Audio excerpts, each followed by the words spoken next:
নমস্কার বন্ধুরা, cook with Gauri চ্যানেলে আমি গৌরী আজকে নিয়ে এসেছি বেথো গার্লিক রেসিপি। বন্ধুরা, বেথো শাকটা আপনারা অনেক রকমভাবে খেয়েছেন, আমি যেভাবে বানিয়েছি একবার হলো আপনারা ট্রাই করে দেখবেন। আপনাদের অবশ্যই এই শাকটা খেতে ভীষণ ভীষণ ভালো লাগবে। এই শাকটা প্রথমে আমি ভালো করে বেছে নিয়েছি, নিচে যে শক্ত অংশটা ফেলে দিয়ে নরম ডাঁটাটা আর পাতাগুলো নিয়ে নিয়েছি।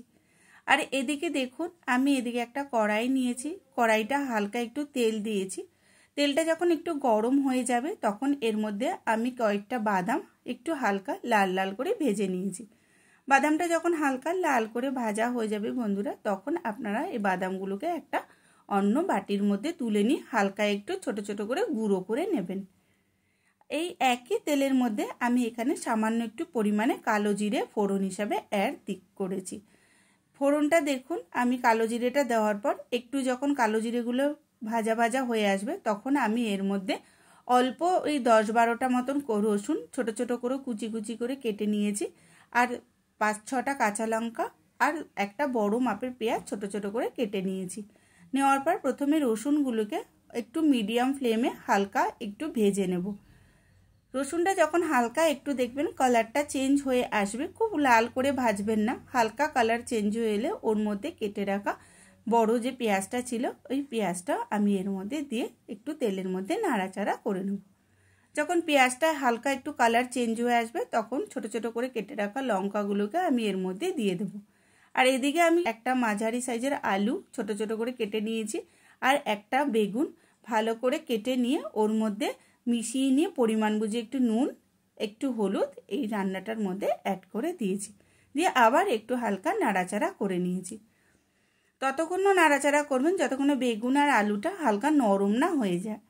আর এদিকে দেখুন, আমার ওই শাকগুলোকে ভালো করে ছোট ছোট করে কেটে নিয়েছি। আপনারা অবশ্যই বেথো শাক কাটার আগেই ভালো করে ধুয়ে নেবেন, কারণ এই শাকের মধ্যে প্রচুর পরিমাণে বালি থাকে। দিয়ে আবার একটু হালকা নাড়াচাড়া করে নিয়েছি, নিয়ে আমি ঢাকনা চাপা দিই প্রায় 5 মিনিটের মতো মিডিয়াম ফ্লেমে এটাকে রান্না করে নিয়েছি। 5 মিনিট পরে দেখুন শাকের থেকে হালকা কিরকম জল বেরিয়ে এসছে। আমি কিন্তু এই জলটা যতক্ষণ না শুকিয়ে যাচ্ছে ততক্ষণে এই রেসিপিটা আমি রান্না করে যাব। আবার একটু নাড়াচাড়া করে নিয়েছি, দেখুন ক্রমশ জলটা আস্তে আস্তে আমার অনেকটা কমে আসছে। যখন জলটা অনেকটা মাপের কমে আসবে তখন সেই গুঁড়ো করে রাখা বাদামটা আমি এখানে দিয়ে দেবো।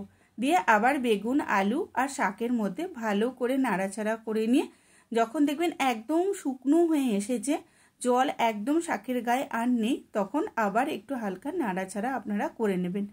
দিয়ে দেখুন শাকের রেসিপিটি আমার পুরোপুরিভাবে কমপ্লিট হয়ে গেছে। আমি এইভাবে এই শাকটা রান্না করেছি। বেথো শাকটা আপনারা এইভাবে যদি রান্না করেন খেতে ভীষণ সুন্দর লাগে। তারপর আমি গ্যাসের ফ্লেমটাকে পুরোপুরি বন্ধ করে দিয়েছি, দিয়ে আমি একটা অন্য বাটির মধ্যে এই শাকটাকে তুলে নিয়েছি। এইভাবে আমি আমার এই রেসিপিটিকে কমপ্লিট করেছি। বন্ধুরা, যদি আমার এই রেসিপিটি আপনাদের ভালো লাগে তাহলে অবশ্যই একবার ট্রাই করবেন এবং কেমন হয়েছে আমাকে অবশ্যই আপনারা কমেন্ট বক্সে জানাবেন। আর একবার হলো আপনারা এই রেসিপিটিকে ট্রাই করে দেখুন, আপনাদের খেতে ভীষণ ভালো লাগবে। এটা বানানো ভীষণ সোজা। টাটা।